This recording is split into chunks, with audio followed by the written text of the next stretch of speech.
Bueno, nada, pues bienvenidos a la tercera parte del curso. Vamos a empezar con la filosofía moderna, que, bueno, como supongo sabéis, pues es el periodo que está entre la filosofía antigua, perdón, de la filosofía medieval, el derrumbe de la filosofía medieval, que se produce en el siglo XIV con el nominalismo de Guillermo de Ockham, y el surgimiento de la filosofía contemporánea, ¿no? Que dataremos más o menos pues a finales de 1800, principios de 1900, ¿vale?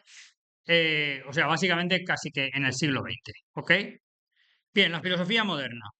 Lo vamos a dividir en varios epígrafes, esta especie de introducción, el nacimiento de la modernidad europea. Primero vamos a hablar del Renacimiento, el protestantismo, ¿vale? Las guerras de religión que se producen en Europa, la revolución científica y la forma de pensamiento que se impone con la revolución científica, que es el mecanicismo.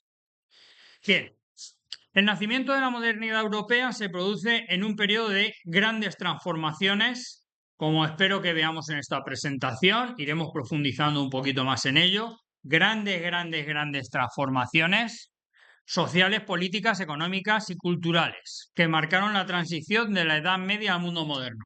Quiero que penséis en que, por ejemplo, el declive del Imperio Romano es más o menos en el siglo VI, ¿vale? Y luego el declive del mundo medieval es en el siglo XIV, ¿vale? Del siglo VI al siglo XIV hay 8 siglos de medievo, ¿no? Donde no es que no hayan pasado cosas, claro que han pasado cosas, pero ha habido cierta estabilidad en lo que ha sido la edad oscura medieval, pero cierta estabilidad, ¿vale? Hasta que, bueno, pues llega el nacimiento de la modernidad y en muy poco tiempo, se pone todo patas arriba, ¿no? Ahora veremos las causas por las cuales esto ocurre, ¿vale? Este proceso abarca desde finales del siglo XV, bueno, finales del siglo XIV, serían los inicios, ¿vale? Hasta el siglo XVIII. Y se caracteriza por la consolidación de las monarquías nacionales, la expansión del comercio, los descubrimientos geográficos, ¿no? Ahora entraremos más en profundidad, pero bueno, es el descubrimiento de América también por esta época, ¿no? España va a expandir su imperio, como veremos a continuación, pero también el resto de potencias europeas descubrirán también África y empezará el proceso de colonización, ¿no? Proceso de colonización y robo, ¿eh? Al resto de países no europeos, proceso de colonización que conlleva un enriquecimiento de Europa, claro que sí, a través del expolio de terceras naciones, ¿vale? Y el desarrollo de nuevas ideas que desafían el orden establecido. ¿Cuál es el orden establecido? El orden establecido en el medievo es que Dios está por encima de absolutamente todo, Dios legitima el orden social, Dios legitima el orden político, ¿no? Bien, pues estas ideas van a decaer, ¿vale? Van a decaer.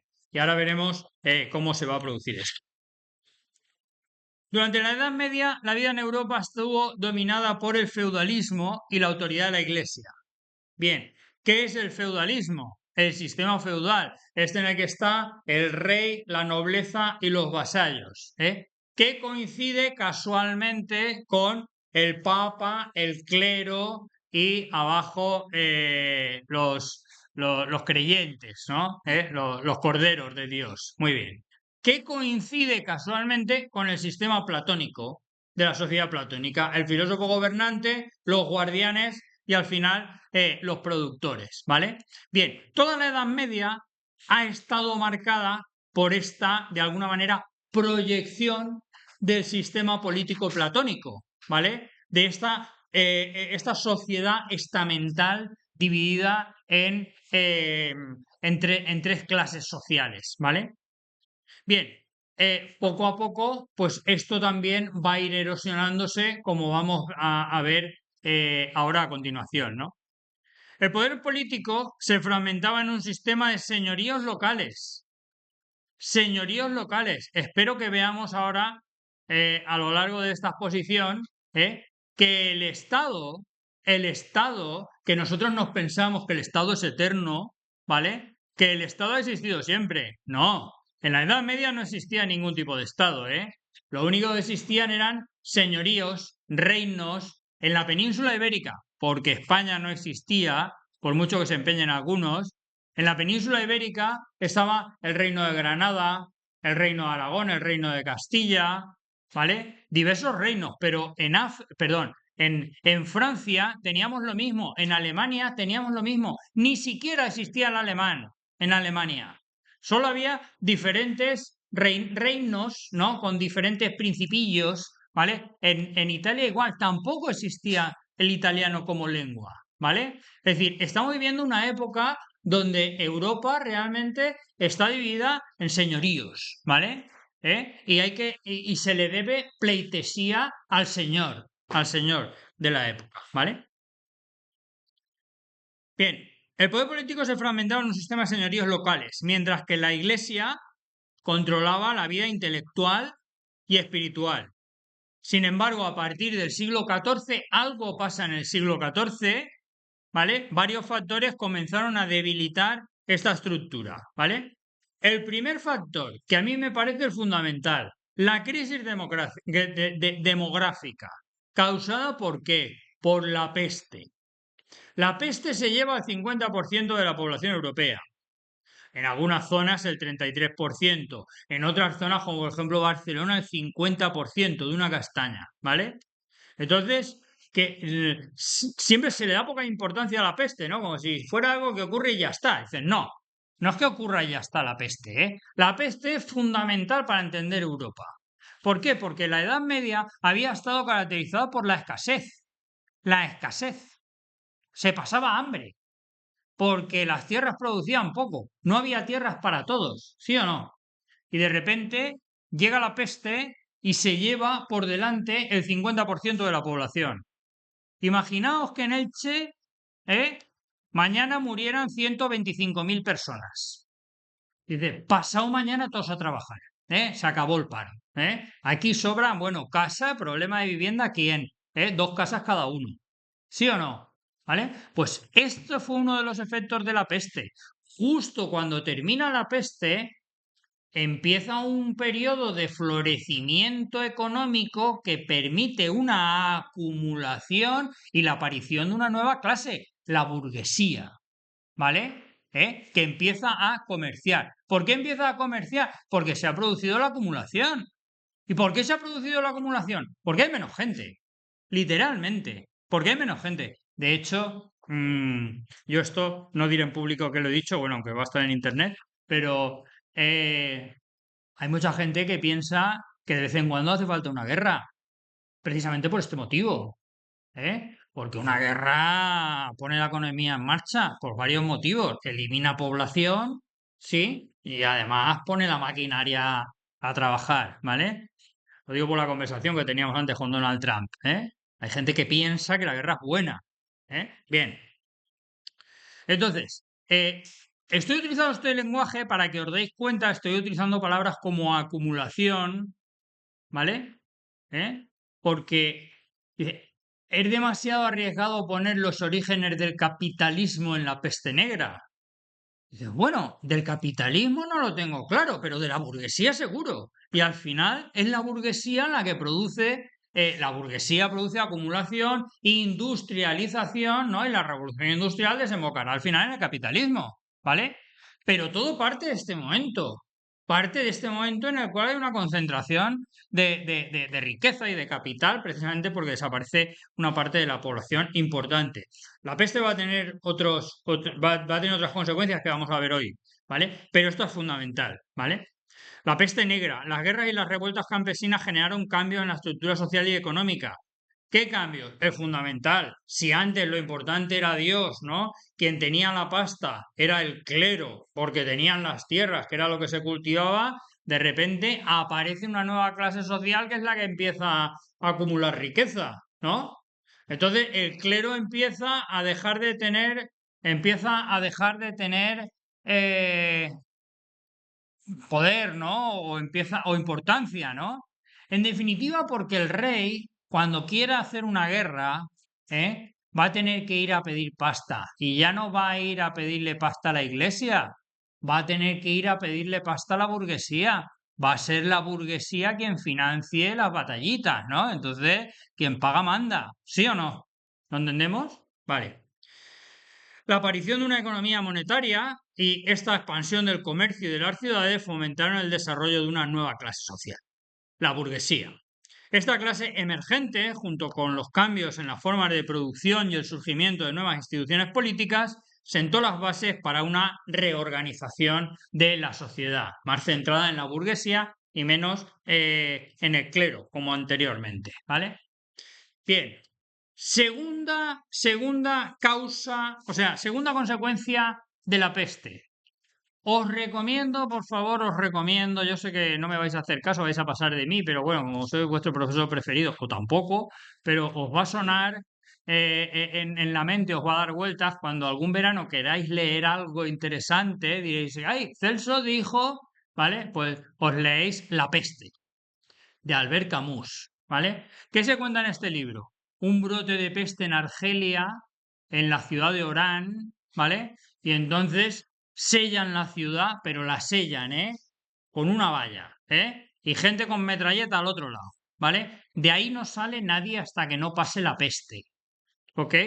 Y entonces, ¿ahí qué va a pasar? Pues ahí va a pasar de todo ahí dentro, porque no hay ni ley, ni policía, ni absolutamente nada. Y la peste mata de manera indiscriminada, seas pecador, seas santo, seas niño, seas mujer, seas viejo, ¿sabes? La peste no tiene miramientos, ¿vale? Y entonces, pues es evidente que va muriendo gente y muriendo gente y muriendo gente, todos metidos ahí dentro de esa ciudad.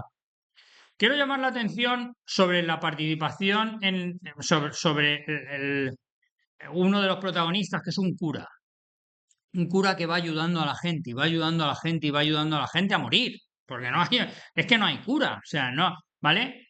Y entonces está harto ya, harto, de ver niños que no han sido ni siquiera bautizados, bebés, que mueren con un sufrimiento increíble, retorciéndose de dolor y explotándoles las pústulas que supuran un olor fétido, por eso se le llama peste, ¿no? Una muerte verdaderamente horrorosa. Y entonces llega un momento que le preguntan al cura y el cura dice, ¿que Dios no existe? No, que Dios no puede existir. No puede existir un Dios que permita esto. No puede ser, o sea, estos no han pecado, no han hecho nada, acaban de llegar al mundo, ¿no? Es sufrimiento y sufrimiento y sufrimiento. ¿Qué Dios puede permitir esto si Dios es bueno? No puede existir Dios. Claro, y a él le preguntan, pero si tú eres cura y tú no crees en Dios, dice, pero ¿cómo va a creer alguien en Dios viendo esto? Dice, ¿y por qué sigues haciendo de cura? Dice, porque esta gente me necesita, porque se están muriendo y necesitan una esperanza, una ayuda, un consuelo, y ahí está el hombre haciendo su papel de cura. Pero él mismo dice, Dios no existe, no puede existir después de ver esta animalada, ¿vale? O sea, ahí están unos, negación de la divinidad, pero ¿cómo va a existir Dios? ¿No? Si ha venido y se ha llevado a la mitad de la población por delante, ¿vale? Y luego están los otros. Los otros. Hay otro que se pasa el día en el bar y el burdel. A beber y follar todo lo que se pueda. O sea, si vamos a morir y no sabemos ni cuándo, ni dónde, ni de qué manera, vamos, aquí hay que aprovechar todos los días de nuestra vida. Carpe diem, disfruta el momento y todo el mundo muriéndose y aquel de fiesta en el bar, ¿vale? Bien, son dos figuras importantes, porque explican lo que ocurre después de la peste, ¿no? Se aparta la figura de Dios y ¿qué se pone en el centro? Al ser humano. Vamos a pensar en el ser humano, en el bien del ser humano, en el placer del ser humano, en la felicidad del ser humano. Vamos a pensar en esta vida.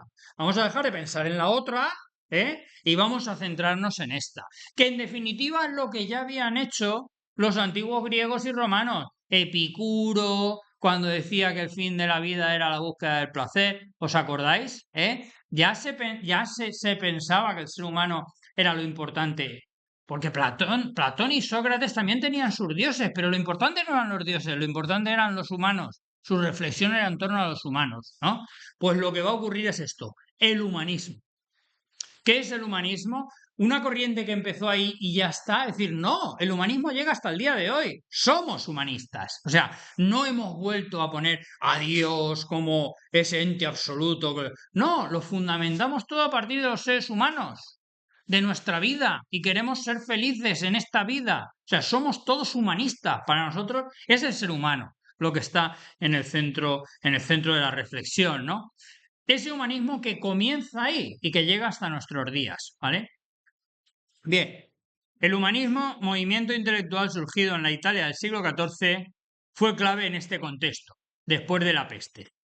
Los humanistas promovieron un retorno a las fuentes clásicas greco-romanas y defendieron la dignidad del ser humano, la capacidad de la razón y la importancia del conocimiento, ¿vale? Mirad qué cambio tan fundamental respecto del medievo, ¿vale? Bien, se produjo un cambio en la concepción del individuo y de su lugar en el mundo. La centralidad de Dios, que en el medievo lo importante había sido Dios y pensar en la vida eterna, se abandona el teocentrismo, se abandona y pasamos a una época de antropocentrismo. Lo importante, la reflexión va a ser en torno al ser humano, ¿vale? Ahí está el inicio de la modernidad, ¿vale? En poner al ser humano en el inicio, en el centro de la reflexión. ¿Y cuál es la capacidad fundamental del ser humano? Pues ya lo vemos aquí.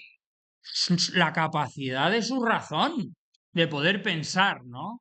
Así entendemos vamos, aquí posteriormente, bueno, lo primero que va a surgir, ¿qué va a ser? Pues el racionalismo, ¿no? El racionalismo con Descartes, ¿vale? Pero quiero que entendáis el proceso, cómo se produce, ¿no? Ponemos en el ser humano, en el centro al ser humano y la capacidad del ser humano, la fundamental, que es la capacidad de razonar, ¿vale?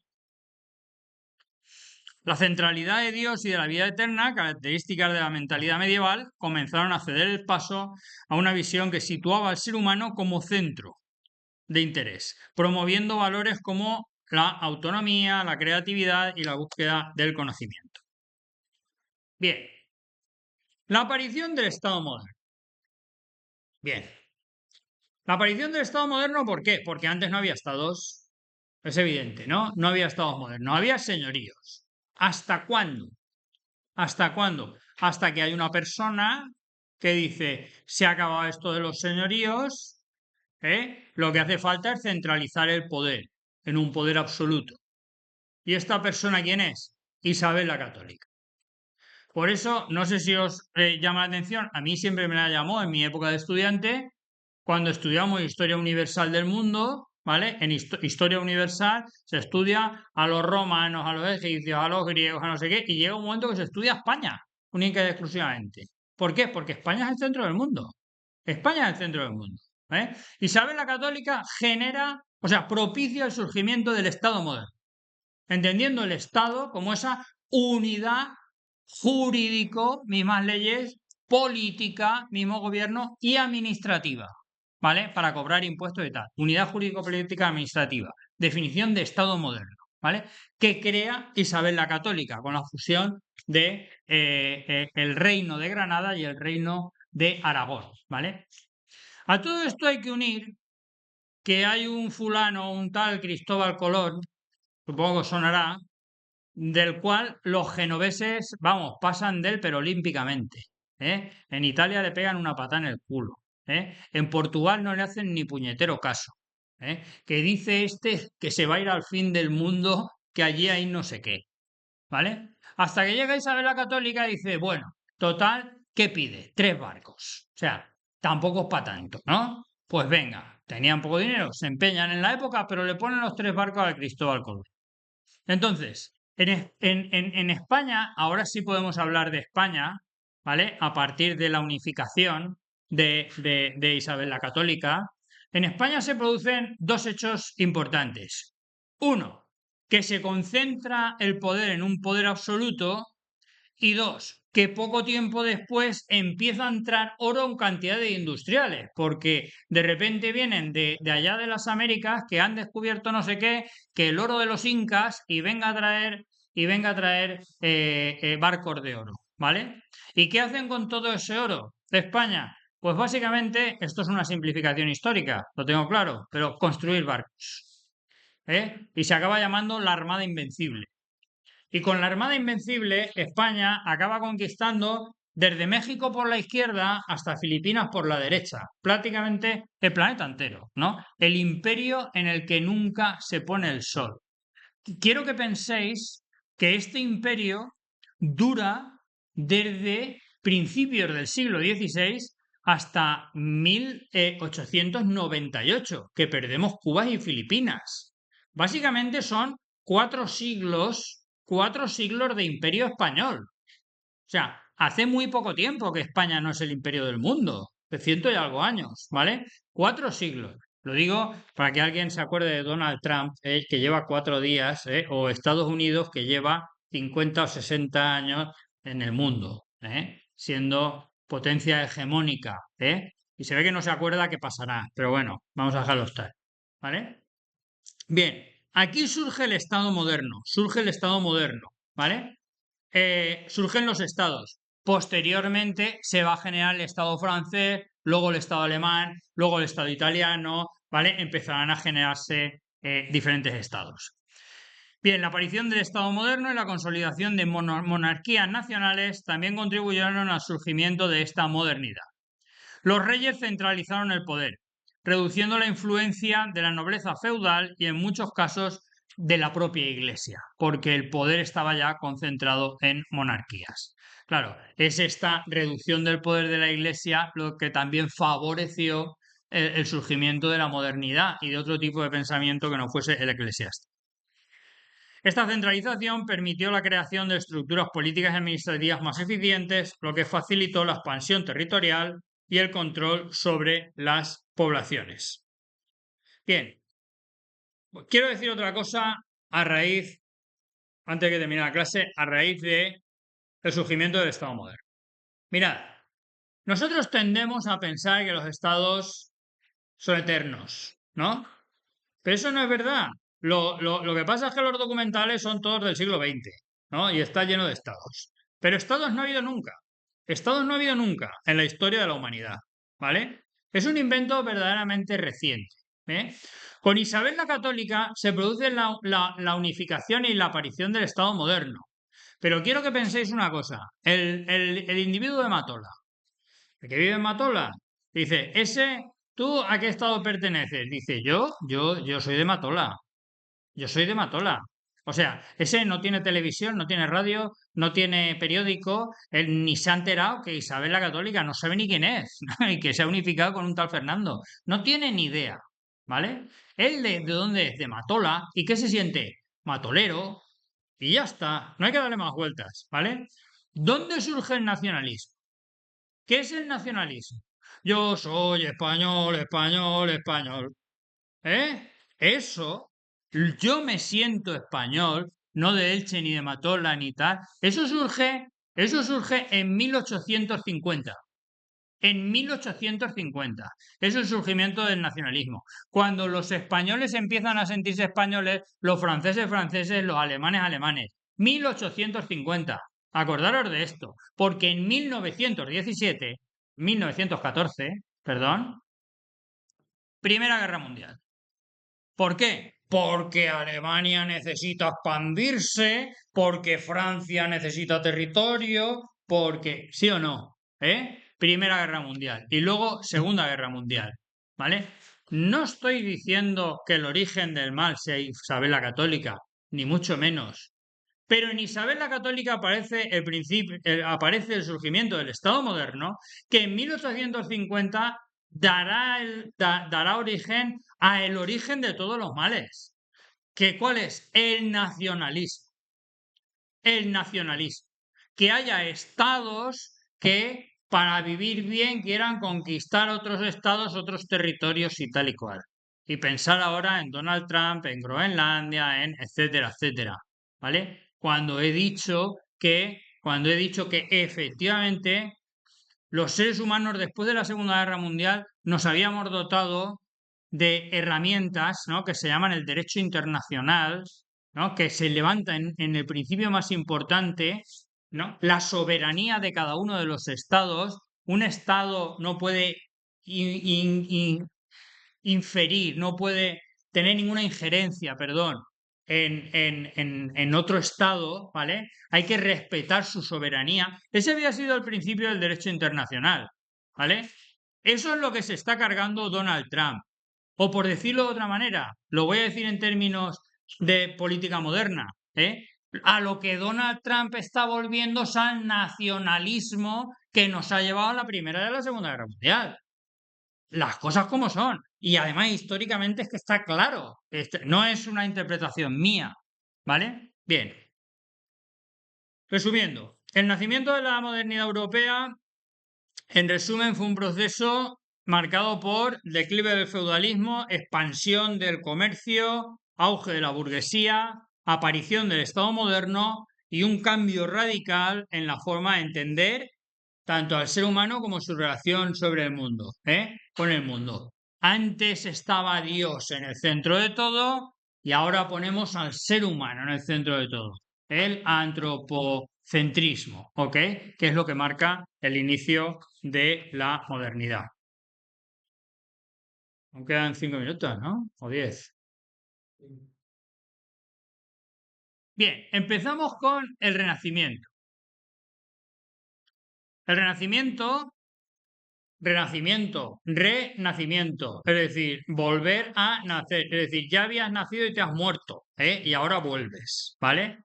¿Qué es lo que había nacido y o sea, lo que había nacido era la cultura de Grecia y Roma, la cultura grecorromana, y había muerto, había desaparecido en el medievo, con el dominio de la Iglesia, y ahora volvemos a redescubrir a los autores griegos y romanos, ¿vale? ¿Cómo lo redescubrimos? Esto se suele decir poco en historia, pero creo que para mí es importante recordarlo. Para mí es importante recordarlo. La Iglesia tuvo el control del conocimiento en la Edad Media. O sea, solo quedó el conocimiento que la Iglesia guardaba en sus monasterios. El que no quemó, porque era hereje o porque era impío o por lo que sea, ¿no? Entonces, ¿cómo redescubrimos nosotros a los griegos? Pues porque Grecia, por la izquierda, linda con Occidente, pero por la derecha linda con Oriente, con el mundo árabe. Y son los árabes los que traducen al árabe a Platón y Aristóteles. Y luego, cuando en el 711 el Islam conquista la península ibérica, ¿no? Y convierte la península ibérica casi toda en Al-Ándalus, ¿vale? Entonces introduce por boca de Avicena y Averroes, dos filósofos árabes, la filosofía de Platón y Aristóteles, ¿vale? Parte del Renacimiento se lo debemos al mundo árabe, que metió efectivamente la filosofía griega a través de Al-Ándalus en Europa. Además, siempre me gusta poner como ejemplo que la primera operación de cataratas que se hizo, de la cual nosotros tenemos constancia documental, se llevó a cabo en Córdoba.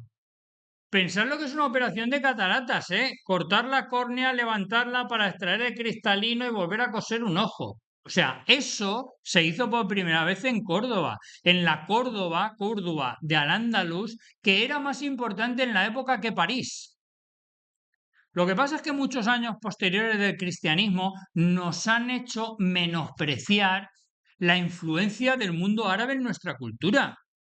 Pero deberíamos estar verdaderamente orgullosos de la influencia que tuvo Al-Ándalus en la cultura actual de la península ibérica en su conjunto, ¿vale? El Renacimiento. que floreció entre los siglos XIV y XVII, es considerado uno de los periodos más importantes en la historia de la filosofía y la cultura europea.